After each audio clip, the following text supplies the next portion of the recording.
ناظرین، خلیفہ ہارون الرشید عباسی خاندان کے 5ویں خلیفہ تھے۔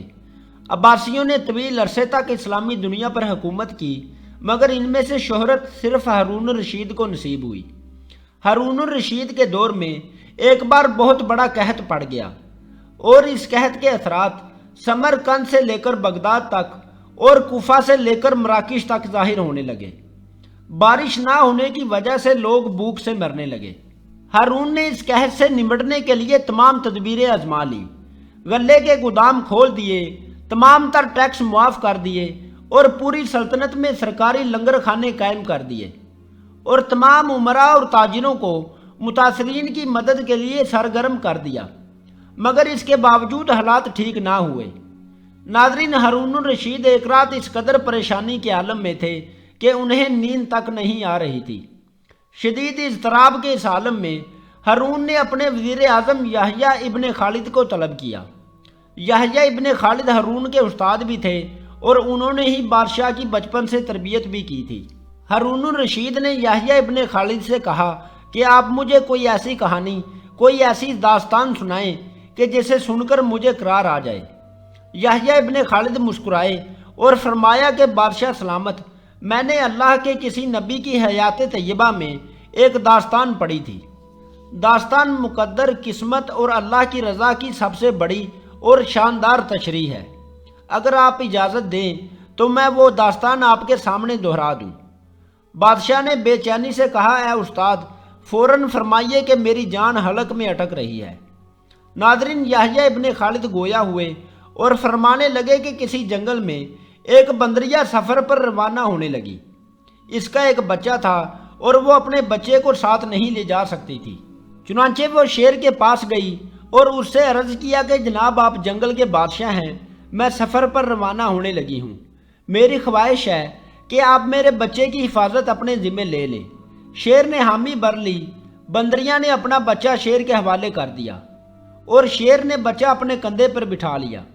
بندریا سفر پر روانہ ہو گئی۔ اب شیر روزانہ بندر کے بچے کو کندھے پر بٹھاتا اور جنگل میں اپنے روزمرہ کے کام کرتا۔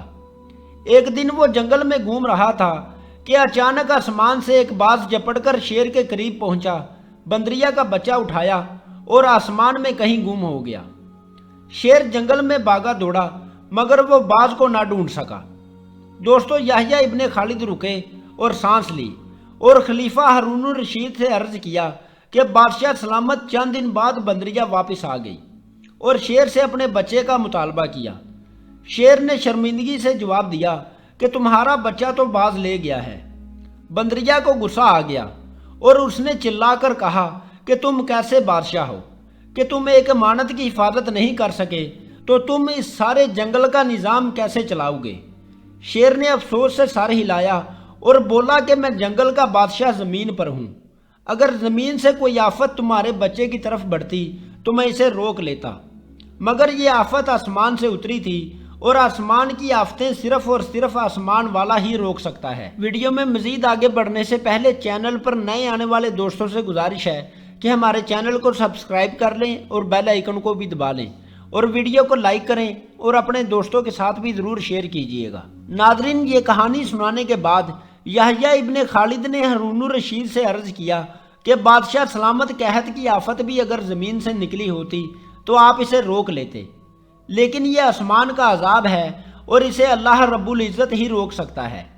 آپ اسے رکوانے کے لیے بادشاہ نہ بنیں بلکہ فقیر بن جائیں، یہ آفت رک جائے گی۔ ناظرین، دنیا میں آفتیں دو قسم کی ہوتی ہیں، آسمانی مصیبتیں اور زمینی آفتیں۔ آسمانی آفت سے بچنے کے لیے اللہ رب العزت کا راضی ہونا ضروری ہے، جبکہ زمینی آفت سے بچنے کے لیے انسانوں کا متحد ہونا ضروری ہے۔ وسائل کا بھرپور استعمال اور حکمرانوں کا اخلاق درکار ہوتا ہے۔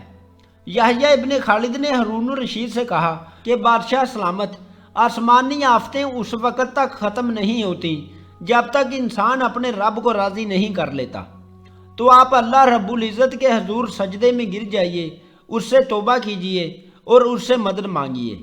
ناظرین، دنیا کے تمام مسائل اور ان کے حل کے درمیان صرف اتنا فاصلہ ہوتا ہے جتنا کہ ماتھے اور جائے نماز میں ہوتا ہے، مگر افسوس کہ ہم اپنے مسائل کے حل کے لیے سات سمندر پار تو جا سکتے ہیں مگر ماتھے اور جائے نماز کے درمیان فاصلہ ختم نہیں کر پاتے۔